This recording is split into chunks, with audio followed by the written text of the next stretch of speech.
ओम शांति। 8 अप्रैल 2024। बाबा के महावाक्य। मीठे बच्चे, इन आंखों से जो कुछ देखते हो यह सब खत्म हो जाना है, इसलिए इससे बेहद का वैराग्य। बाप तुम्हारे लिए नई दुनिया बना रहे हैं। प्रश्न, तुम बच्चों की साइलेंस में कौन सा रहस्य समाया हुआ है? उत्तर, जब तुम साइलेंस में बैठते हो तो शांति धाम को याद करते हो। तुम जानते हो, साइलेंस माना जीते जी मरना।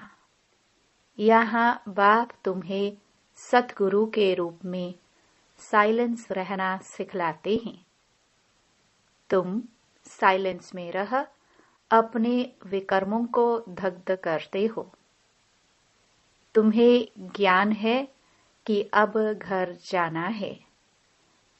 दूसरे सत्संगों में शांति में बैठते हैं, लेकिन उन्हें शांति धाम का ज्ञान नहीं है। ओम शांति।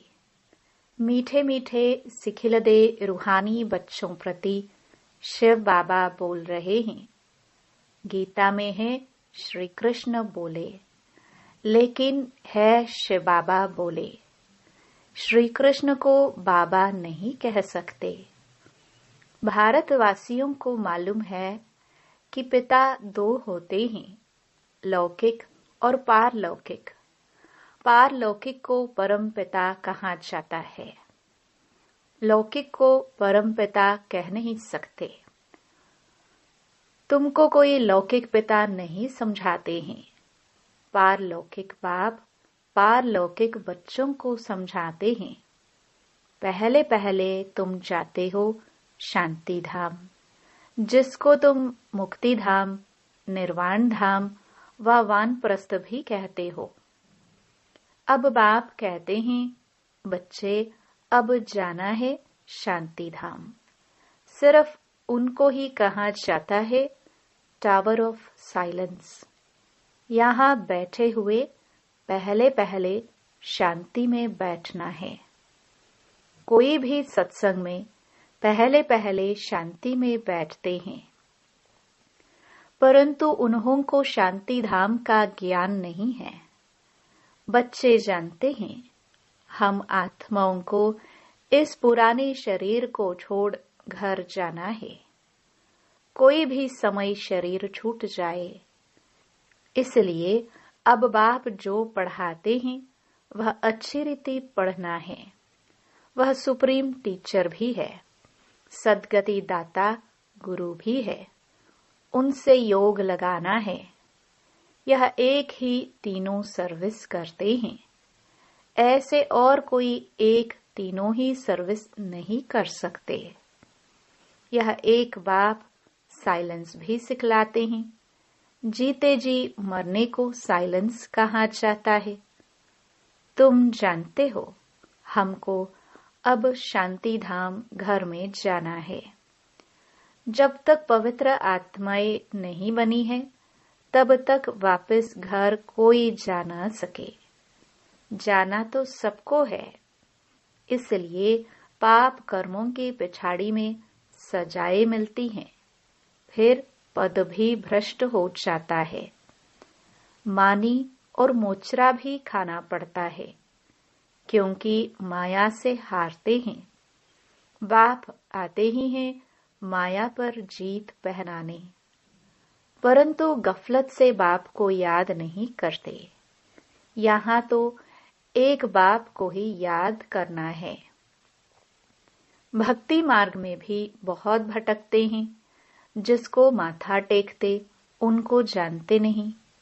बाप आकर भटकने से छुड़ा देते हैं। समझाया जाता है, ज्ञान है दिन, भक्ति है रात। रात को ही धक्का खाया जाता है। ज्ञान से दिन अर्थात सत्युग त्रेता, भक्ति माना रात द्वापर कलयुग। यह है सारी ड्रामा की ड्यूरेशन।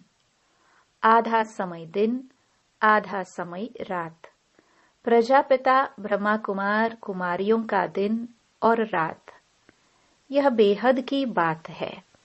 बेहद का बाप बेहद के संगम पर आते हैं, इसलिए कहा जाता है शिवरात्रि। मनुष्य यह नहीं समझते कि शिवरात्रि किसको कहा जाता है। तुम्हारे सिवाय एक भी शिवरात्रि के महत्व को नहीं जानता, क्योंकि यह है बीच। जब रात पूरी हो, दिन शुरू होता है, इसको कहा जाता है पुरुषोत्तम संगम युग। पुरानी दुनिया और नई दुनिया का बीच।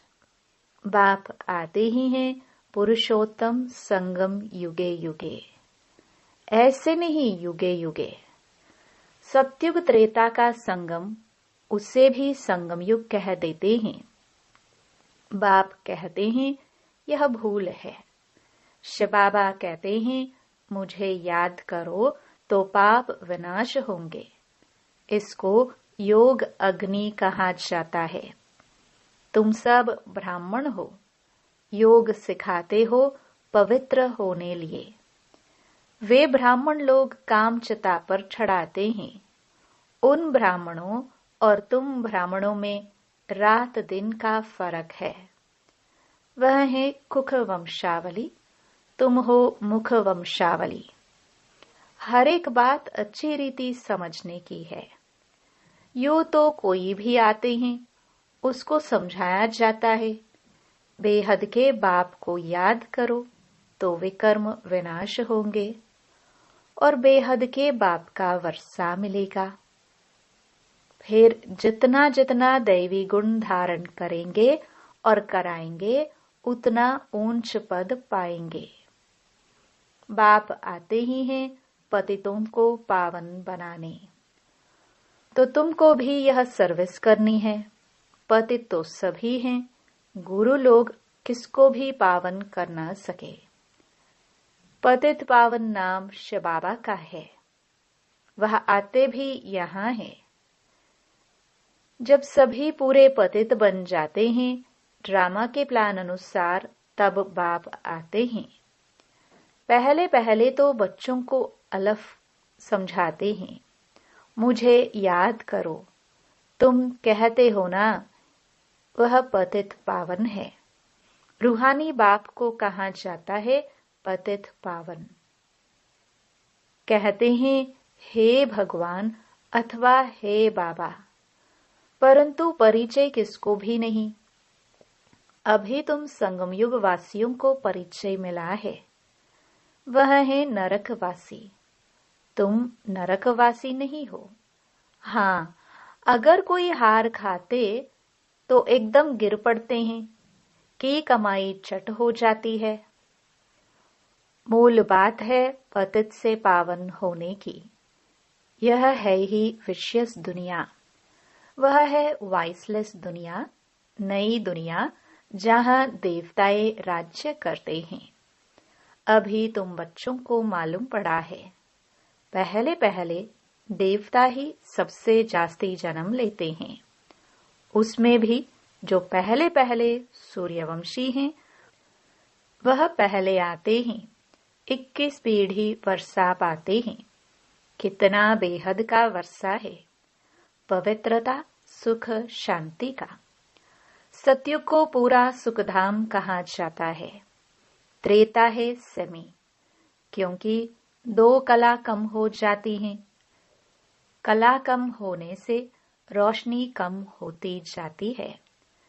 चंद्रमा की भी कला कम होने से रोशनी कम हो जाती है। आखिरीन बाकी लकीर जाकर बचती है, नील नहीं होता है। तुम्हारा भी ऐसे है, नील नहीं होते। इसको कहा जाता है आटे में नमक। बाप आत्माओं को बैठ समझाते हैं। यह है आत्माओं और परमात्मा का मेला। यह बुद्धि से काम लिया जाता है। परमात्मा कब आते हैं? जब बहुत आत्माएं अथवा बहुत मनुष्य हो जाते हैं, तब परमात्मा मेले में आते हैं। आत्माओं और परमात्मा का मेला किस लिए लगता है? वह मेले तो मैले होने के लिए हैं। इस समय तुम बागवान द्वारा कांटे से फूल बन रहे हो। कैसे बनते हो? याद के बल से। बाप को कहा जाता है सर्वशक्तिमान। जैसे बाप सर्वशक्तिमान है, वैसे रावण भी कम शक्तिमान नहीं है। बाप खुद ही कहते हैं माया बड़ी बलवान है, दुस्तर है। कहते हैं बाबा हम आपको याद करते हैं, माया हमारी याद को भुला देती है। एक दो के दुश्मन हुए ना, बाप आकर माया पर जीत पहनाते हैं, माया फिर हरा देती है। देवताओं और असुरों की युद्ध दिखाई है, परंतु ऐसे कोई है नहीं। युद्ध तो यह है, तुम बाप को याद करने से देवता बनते हो। माया याद में विघ्न डालती है, पढ़ाई में विघ्न नहीं डालती, याद में ही विघ्न पड़ते हैं। घड़ी घड़ी माया भुला देती है। देह अभिमानी बनने से माया का थप्पड़ लग जाता है। कामी जो होते हैं उनके लिए बहुत कड़े अक्षर कहे जाते हैं। यह है ही रावण राज्य। यहाँ भी समझाया जाता है पावन बनो, फिर भी बनते नहीं। बाप कहते हैं बच्चे विकार में मत जाओ, काला मोह मत करो। फिर भी लिखते हैं बाबा माया ने हार खिला दी, अर्थात काला मोह कर बैठे। गोरा और सांवरा है ना, विकारी काले और निर्विकारी गोरे होते हैं। श्याम सुंदर का भी अर्थ सिवाय तुम्हारे दुनिया में कोई नहीं जानते। श्री कृष्ण को भी श्याम सुंदर कहते हैं। बाप उनके ही नाम का अर्थ समझाते हैं। श्री कृष्ण का फर्स्ट नंबर प्रिंस था। सुंदरता में नंबर 1 यह पास होता है। फिर पुनर्जन्म लेते लेते नीचे उतरते उतरते काले बन जाते हैं, तो नाम रखा है श्याम सुंदर। यह अर्थ भी बाप समझाते हैं। शिव बाबा तो है ही एवर सुंदर।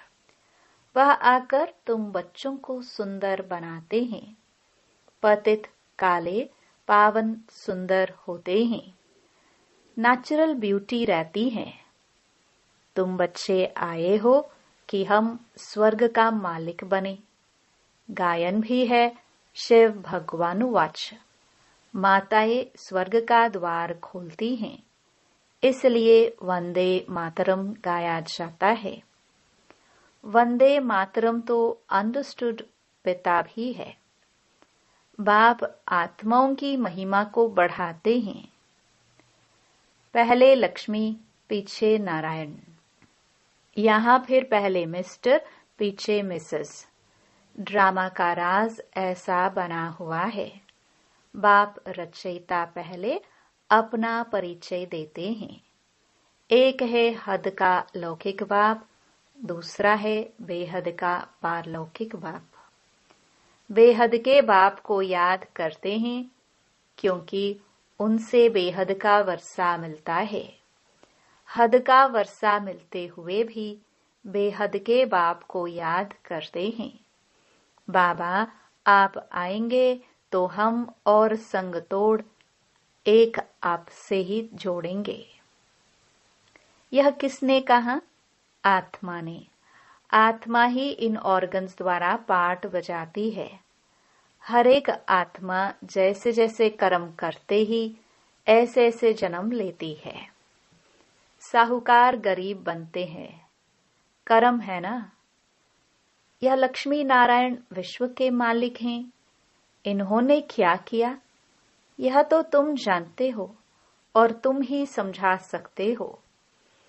बाप कहते हैं इन आंखों से तुम जो कुछ भी देखते हो बेहद का वैराग्य, यह तो सब खत्म हो जाना है। नया मकान बनाते हैं तो फिर पुराने से वैराग्य हो जाता है। बच्चे कहेंगे बाबा ने नया मकान बनाया है, हम उसमें जाएंगे, यह पुराना मकान तो टूट फूट जाएगा। यह है बेहद की बात। बच्चे जानते हैं बाप आया हुआ है स्वर्ग की स्थापना करने। यह पुरानी छीछी दुनिया है। तुम बच्चे अभी त्रिमूर्ति शिव के आगे बैठे हो, तुम विजय पहनते हो। वास्तव में तुम्हारा यह त्रिमूर्ति कोट ऑफ आर्म्स है। तुम ब्राह्मणों का यह कुल सबसे ऊंचा है, चोटी है। यह राजाई स्थापन हो रही है। इस कोट ऑफ आर्म्स को तुम ब्राह्मण ही जानते हो। शिव बाबा हमको ब्रह्मा द्वारा पढ़ाते हैं देवी देवता बनाने के लिए। विनाश तो होना ही है। दुनिया तमो प्रधान बनती है तो नेचुरल कैलामिटीज भी मदद करती हैं। बुद्धि से कितनी साइंस निकालते रहते हैं, पेट से कोई मुसल नहीं निकले हैं। यह साइंस निकली है जिससे सारा कुल को खत्म कर देते हैं। बच्चों को समझाया है ऊंच ते ऊंच है शिव बाबा। पूजा भी करनी चाहिए एक शिव बाबा की और देवताओं की। ब्राह्मणों की पूजा हो नहीं सकती क्योंकि तुम्हारी आत्मा भल पवित्र है लेकिन शरीर तो पवित्र नहीं है, इसलिए पूजन लायक नहीं हो सकते। महिमा लायक हो। जब फिर तुम देवता बनते हो तो आत्मा भी पवित्र, शरीर भी नया पवित्र मिलता है। इस समय तुम महिमा लायक हो। वंदे मातरम गाया जाता है। माताओं की सेना तो क्या किया, माताओं ने ही श्रीमत पर ज्ञान दिया है। माताएं सबको श्रीमत पर ज्ञान देती हैं। माताएं सबको ज्ञानामृत पिलाती है। यथार्थ रीति तुम ही समझते हो। शास्त्रों में तो बहुत कहानियां लिखी हुई है, वह बैठकर सुनाते हैं, तुम सत सत करते रहते हो। तुम यह बैठकर सुनाओ तो सत सत कहेंगे। अभी तो तुम सत सत नहीं कहेंगे। मनुष्य तो ऐसे पत्थर बुद्धि हैं जो सत सत कहते रहते हैं। गायन भी है पत्थर बुद्धि और पारस बुद्धि। पारस बुद्धि माना पारसनाथ। नेपाल में कहते हैं पारसनाथ का चित्र है। पारसपुरी का नाथ यह लक्ष्मी नारायण है। उन्हों की डिनास्टी है। अब मूल बात है रचयिता और रचना के राज को जानना, जिनके लिए ऋषि मुनि भी नेति नेति करते गए हैं। अभी तुम बाप द्वारा सब कुछ जानते हो, अर्थात आस्तिक बनते हो। माया रावण नास्तिक बनाती है। अच्छा, मीठे मीठे सिखिलदे बच्चों प्रति मात पिता बाप दादा का याद प्यार और गुड मॉर्निंग। रूहानी बाप की रूहानी बच्चों को नमस्ते।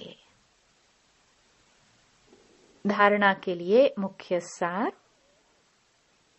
पहला, सदा स्मृति रहे कि हम ब्रह्मा मुख वंशावली ब्राह्मण हैं। हमारा सबसे ऊंच कुल है। हमें पवित्र बनना और बनाना है। पतित पावन बाप का मददगार बनना है। दूसरा, याद में कभी गफलत नहीं करना है। देह अभिमान के कारण ही माया याद में विघ्न डालती है, इसलिए पहले देह अभिमान को छोड़ना है। योग अग्नि द्वारा पापनाश करने हैं। वरदान, साधनों की प्रवृत्ति में रहते कमल फूल समान न्यारे और प्यारे रहने वाले बेहद के वैरागी भव। साधन मिले हैं तो उन्हें बड़े दिल से यूज करो। यह साधन है ही आपके लिए, लेकिन साधना को मर्ज नहीं करो। पूरा बैलेंस हो। साधन बुरे नहीं है, साधन तो आपके कर्म का, योग का फल है। लेकिन साधना की प्रवृत्ति में रहते कमल पुष्प समान न्यारे और बाप के प्यारे बनो। यूज करते हुए उन्हों के प्रभाव में नहीं आओ। साधनों में बेहद की वैराग्य वृत्ति मर्ज न हो। पहले स्वयं में इसे इमर्ज करो, फिर विश्व में वायुमंडल फैलाओ। स्लोगन: परेशान को अपनी शान में स्थित कर देना ही सबसे अच्छी सेवा है। ओम शांति।